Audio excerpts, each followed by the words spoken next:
প্রিয় শ্রোতা, আপনারা শুনছিলেন শানে মদিনার সপ্তম অ্যালবামের মন মাতানো সব ইসলামী সঙ্গীত। অ্যালবামটিতে কণ্ঠ দিয়েছে দেশের জনপ্রিয় সঙ্গীত শিল্পী মাসুম বিল্লাহ মুহাজির, মুজাম্মিল ইবনে মুসলিম, নাজমুল হাসান ও কিশোর শিল্পী ফুয়াদ আল মাহদি। অ্যালবামটির প্রযোজনা ও পরিবেশনায় ছিল শানে মদিনা। অ্যালবামটির পরিচালনায় ছিলেন কাউসার বিন হোসাইন। কথা ও সুর কবি রবিউল ইসলাম, মুজাম্মিল ইবনে মুসলিম, শেখ ফরিদ, আব্দুল কাদির বিপ্লবী ও মাসুম বিল্লাহ মুহাজির। কৃতজ্ঞতায় মাওলানা আব্দুল জব্বার সাহেব, ইমাম ও খতিব, বাইতুল ফালাহ জামে মসজিদ, কাঁঠালবাগান, ঢাকা।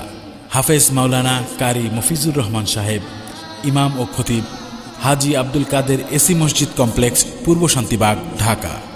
অ্যাডভোকেট আশরাফুজ্জামান সাহেব, chairman ideal lawyers, Bangladesh supreme court. মাওলানা কামাল উদ্দিন সাহেব, প্রিন্সিপাল, জান্নাতুল নাইম মহিলা মাদ্রাসা, খিলগাঁও, ঢাকা।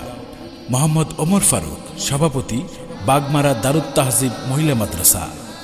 দিক নির্দেশনায় মোহাম্মদ আজিজুর রহমান হেলাল, মাওলানা এনামুল হক মুসা, হাফেজ শামসুল আলম সাহেব, মুফতি লোকমান আশরাফি, মাওলানা ইমরান আশরাফি। উপস্থাপনায় ছিলাম আমি রাইসুল ইসলাম রনি।